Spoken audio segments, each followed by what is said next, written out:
wanted to use the visualizer and show you how to do an easy example of metacognition and using the visualizer to do a worked example in a normal lesson.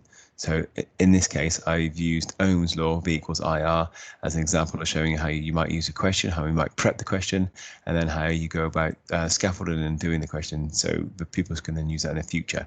Okay, so here we go.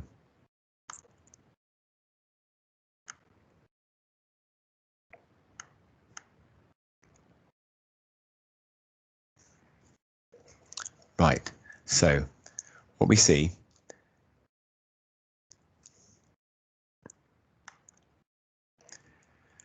the question simply states, what is the current through a lamp if the potential difference is 6 volts and the resistance of the lamp is 2 ohms?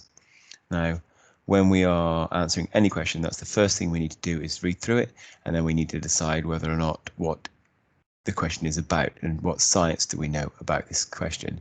So straight away, because we've got volts, okay, which is a measure of potential difference, we've got here this Ohm's law to show us that the resistance is 2 ohms, which is a showing of resistance. Therefore, we want to work out the current, which is measured in amps. So what we're going to do now is use the equation V equals I times by R, because guys, that's the first thing we need to do in this question. When we've got a question where we've got the current, okay, that's what we're finding out, the current, and we already know that we know the potential difference is 6 volts and that the resistance is 2 ohms.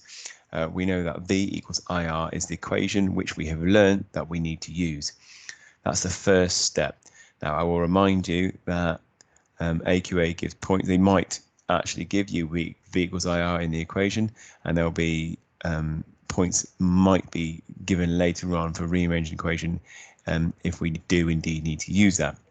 Now, the first thing I would then check is 6V. 6V. Is 6V the correct units? Yes, it is. So we don't need to do anything with 6V. So we say 6V, and we need to know that's because that V stands for potential difference, which is the V in our equation here. And the next thing we have is 2 ohms. So we need to write 2 ohms down, and we know that the 2 ohms stands for the R in the equation. So the 6V is for the V, the 2 ohms for the R. So our phase 1 was to write the equation down. Phase 2 here was check the units. So I've done those 2 steps. So I've written the equation, I've checked the units, they're okay. Sometimes it might be in kilovolts or milli amps or milliohms, etc. So we need to make sure that we've got the correct units in there. Now, our stage 3 is to substitute them back into the equation. So where we've got V, we're going to, instead of writing V, we're going to write 6, and where we've got R, we're going to write 2. So V equals IR, instead of writing V, we're going to write 6. So that is 6 here, equals I, we haven't got I, so we're going to write I times by R, and instead of writing R, we're going to write 2. So 6 equals I times by 2. The next step is to rearrange the equation. Now, some of us might already have known and thought, well, I'm going to write I, and then have here I equals V divided by R. And the examiner is going to be given a mark if you write that, and then you write it again like this. So 6 divided by 2 equals I. So we have that section here. So that's the I equals V over R, V over R there. But we just did a small bit of algebra. If we're timesing it by 2 here, we can take it to the other side of the equal sign and have it divided by 2. So that's what we've done there. We're taking that 2 from this side. We've divided both sides by 2. So 2 by 2 equals 1. Something by times by 1 is itself. So I is itself. We don't need to write times by 1. So we put 2 over this side, and 6 divided by 2 equals I. Okay, so that's that step. And our next step is to do the calculation. So 6 into 2, 2 into 6 is 3. So I equals 3. But to make sure we get the correct last mark in this case, we need to remember that 3 was current. We're working out current, and I is current, and current is measured in amps, A, and that gets to the mark. So there's a possibility that we got a mark for having this, we got a mark for doing this, we got a mark for substitution, and we got a mark for the correct answer with the units. So that would give us 4 out of 4 marks, quite simply. And if we weren't given A in the answer, that would have given us a mark on its own.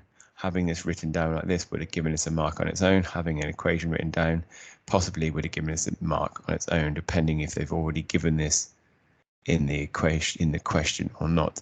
Using it and putting in the right ones gives us a mark. All the time, whilst I was thinking about that, I can just pause for thought for a second. Not part of the question, but I was thinking in my mind that I had a situation like this where my ammeter was flowing around the circuit. I had a lamp here. There's my lamp, and I've got a circuit set up like this. I'm always taking my potential difference has to be measured parallel. So I have here my V, we were given this is 6 volts. Okay, we were given the resistance.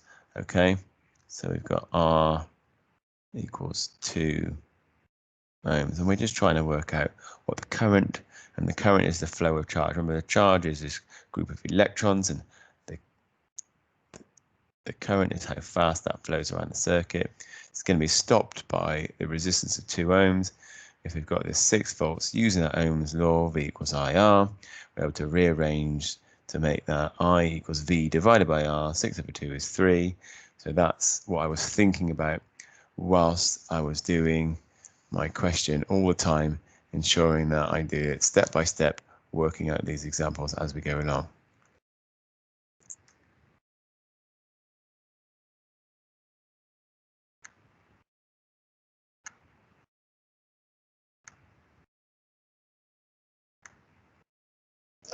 And that's that.